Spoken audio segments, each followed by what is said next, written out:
What's going on, everybody? I'm Dan, and this is Midwest Angling. I am joined today by Hunter. How's it going, guys? You can't see him, but he's there. We got old Grumpy out of the garage, and we are headed southbound down to the good old mighty Petenwell Flowage, the mighty Peter. And today we're going after walleyes primarily, but I want to try using my electronics to their fullest potential.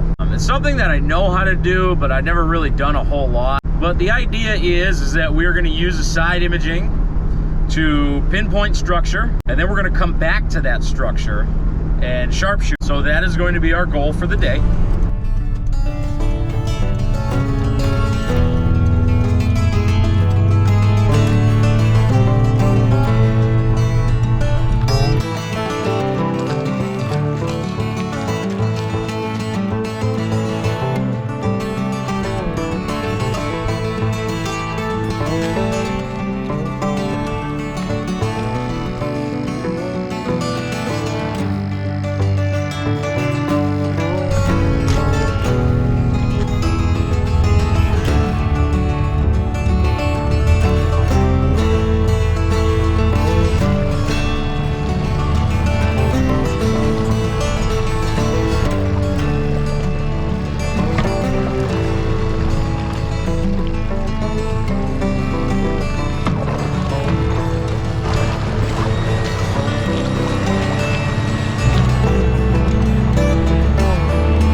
And I'm gonna mark up as much stuff as I see. I'm gonna mark it. Anything that looks interesting, like this right here, it looks like a bunch of stuff.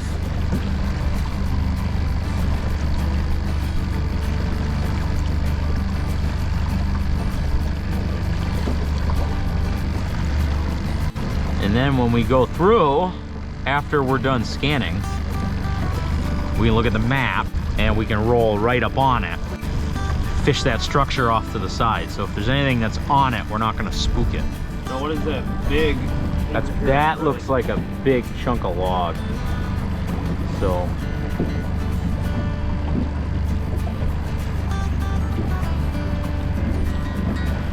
that's why you can actually see this stuff, because what you're seeing is the shadow. Okay. And that's how you can, if you can get in real close. Like this one, I don't think that this one is going to be a high enough resolution to be able to do it. But if I had a bigger unit and I had like the better transducer, you would be able to see individual fish shadows above or around the logs. Now you can do that with pretty much any unit, can't? As long as it's side imaging, right? Yeah, exactly. You can do this with any Humminbird, Lowrance, as long as it's got side imaging, you can do this. Just find the stuff, mark it, and then on your map, you could come back later and fish it off to the side. You could put yourself directly over it if you want to. This looks like some of the stuff I was marking on this side. There's you can see that that log. Yeah, so that's a standing tree because it's a super high shadow. So that means that thing's sticking up, you know, quite a ways off the bottom. Now, is it possible that those above your thumb are fish shadows? If they're big enough, yes. And on better units, like with bigger screens, you can really tell.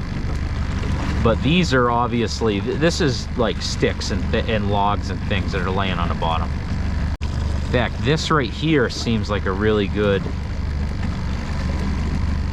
just general point, because there's a bunch of stuff that's real close. But that don't mean a whole lot if you don't, if you go back to it, there's no fish there. Huh. It's like that on the right is another tree coming up with how long the shadow. We'll mark that one. Because vertical timber is really good for old crappies. Another vertical timber. That one's even better. Well, that one looks like it's laying down, actually. You can kind of see the... You got something big off to the left, too. That could be a fish, very well. The one on the left could be. Oh, that? Come on. Friggin'... There you go.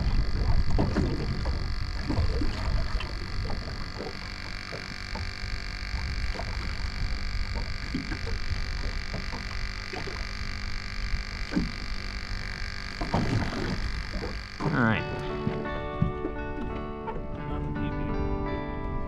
Oh, thank you, sir.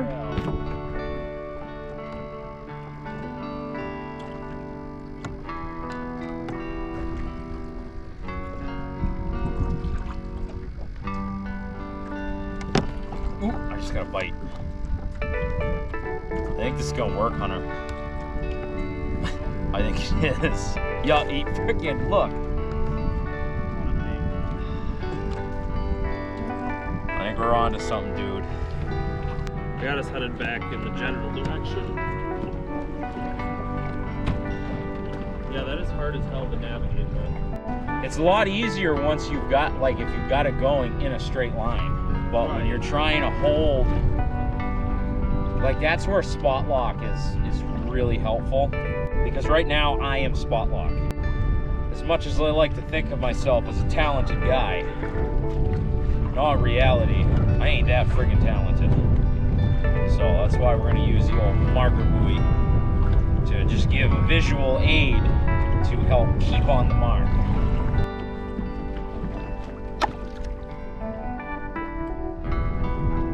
I got that marker buoy right on the end, one of the ends of that friggin' log.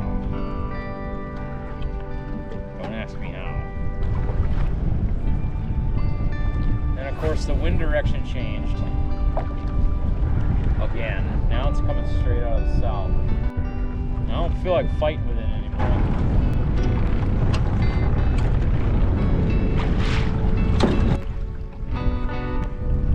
So what's the plan? We're gonna go south. Well, we're gonna go down lake.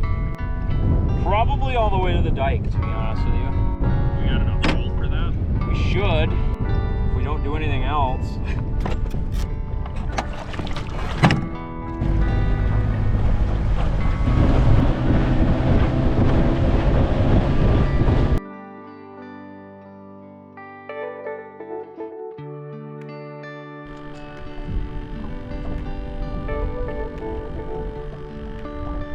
There's a fish. Not really. Doesn't feel that way anyway. It's probably like a cookie cutter. Yeah. It's the itty bitty Walter.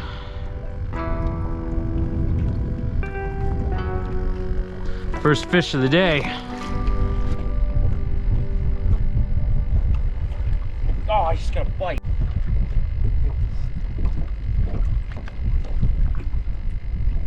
That friggin' lid got me all distracted. Oh, he's still there. It feels better than that last one. I don't know how much, by how much though. Yeah, it's a little better. Still not a keeper. Probably like 13, somewhere in there. Probably about the same size, to be honest with you. Now here's a theoretical question for you. Okay. If you ever caught a 30+ inch walleye out of here, would you get it skin mounted, or would you release it and get a replica, or would you just move on? In the past, I would have said that I would have got it mounted. But now, I do firmly believe that I would get a replica and let it go. I don't think that myself, I would get another one mounted. No, it's kind of a... One and done. Right. When I finally catch my 28 plus, I'll get a replica made. I think if I had a really good story with it, I would get a replica made. But honestly, I'd like to just have like a binder full of fishing pictures. I think too, I have the benefit of everything I do is basically on film. The other thing is, in here, I know there are, kind of see how we do share the trophies in here. I almost kind of think that it is selfish at this point to take a fish like that. I've changed my mind. Like, I've decided that I'm going to take, like, I will get the replica, and then somebody else will crack my fish, you know?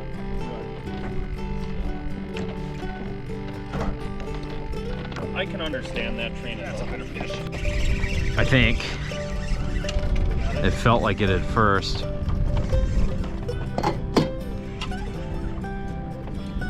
Oh yeah. Yeah.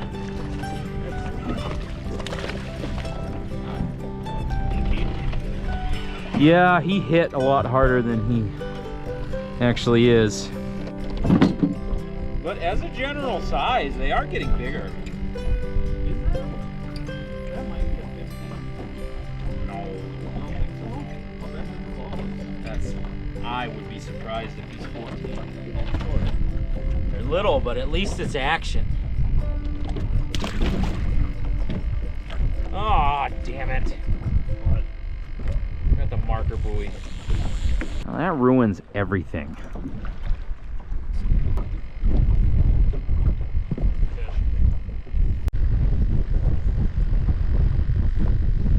There you go.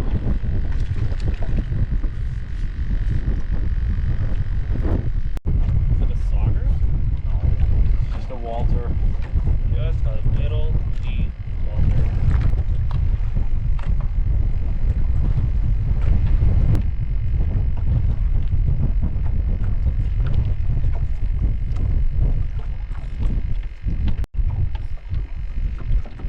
Fish. Good fish. Okay.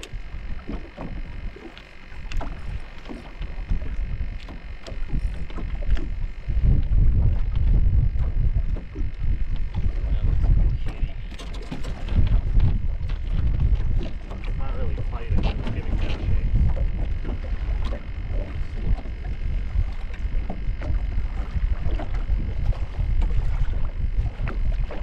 There you go, man. I don't know that that's It ain't a slot, but that's illegal. Check that out. There we go. 18, you think? Somewhere in there, 17, 18. 17 on the nose.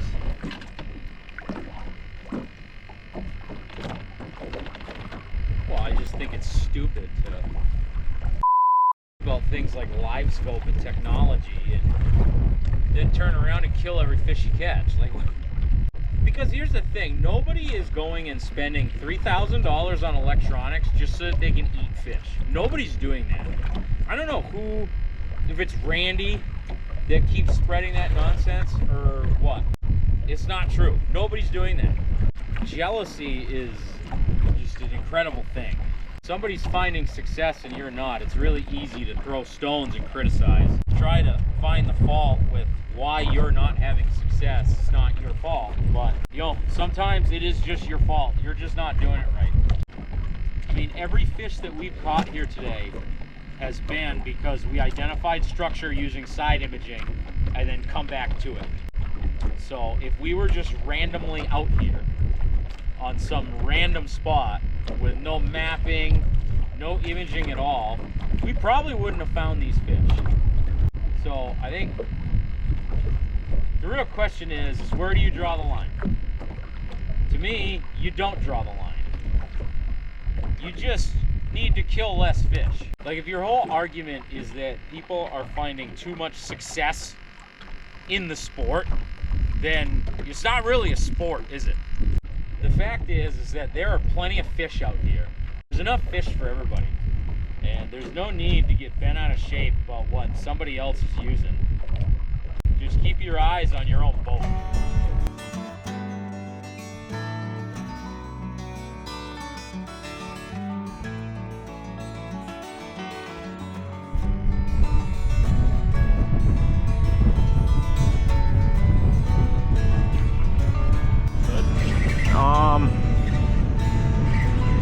Might be an eater. Got the net. Yeah, might as well. Oh, it's a sheep's head. Don't you net that thing. That was supposed to be good eating? So they say, but I'm not about to try. Frigate drum. I take it you have a personal vendetta with them. I do. What is your vendetta? Just that they're a pain in the ass, they're ugly. I don't want to catch them. I'd rather catch walleyes. I'm not out here to catch drum, I'm out here to catch walleyes. Yeah, you weren't responding to me, so I'm like, I want you to know that there is a plan for tonight. Well, yeah, I've only got about 8,000 friggin' notifications. I haven't been looking at my phone. I've been too busy.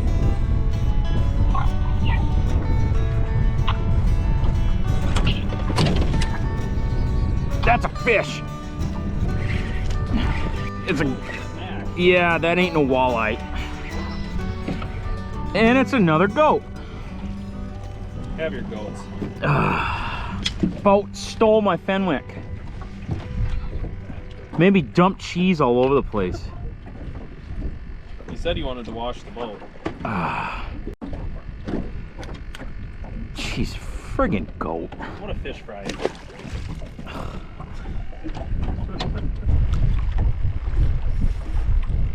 Fish. That's a walleye.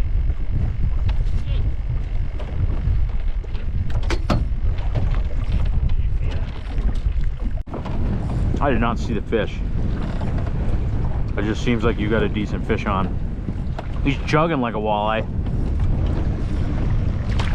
Dude! It's gonna be close. That's like 22, 21. We'll see. Yeah, you might be right. If he is a slot, he's a barely sloot. Oops. Not supposed to do that. So. Okay, get this out of here before I end up at... He's not a monstrous slot, but... He's a slot. Yup, 20.5 inches, Bubba. There we go. I'll Hold let that you thing toss up it to back. Look at that. Beautiful slot.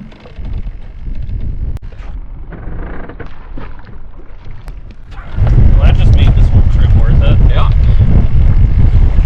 I guess it doesn't matter when you drag an anchor from a spot. It's like 8 times.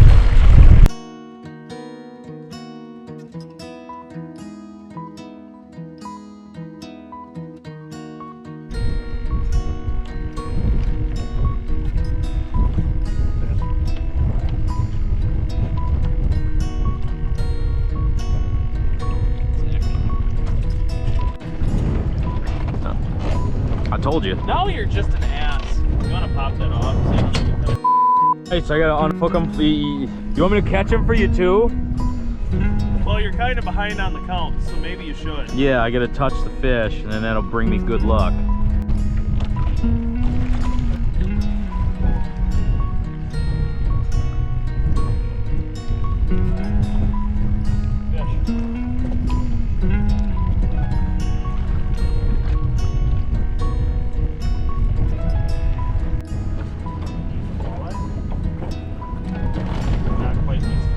You can both flip him. He's parasailing. That wind might as well be.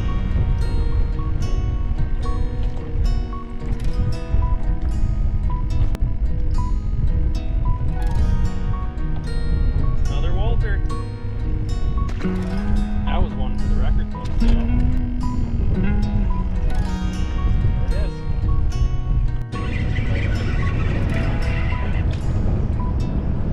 There's a closer. That is going to be our closer, ladies and gentlemen. It's another cookie cutter 14-inch walleye. But you know what? They're still fun to catch. And you know, it's been a tough day. Not the fishing though. We've had pretty consistent fishing. The wind today has been absolutely awful. We spent more time fighting the wind than anything else, just trying to keep the boat positioned properly. Yeah, we made good use of the electronics today, finding structure and then sticking to it. So I would say that our mission today was definitely accomplished. If you like this video, please hit that like button. It'll help spread it to new audiences. And if you haven't done so already, please make sure that you subscribe so you can be notified of future fishing adventures. This has been Midwest Angling. Thanks for watching, and we'll see you on the next one.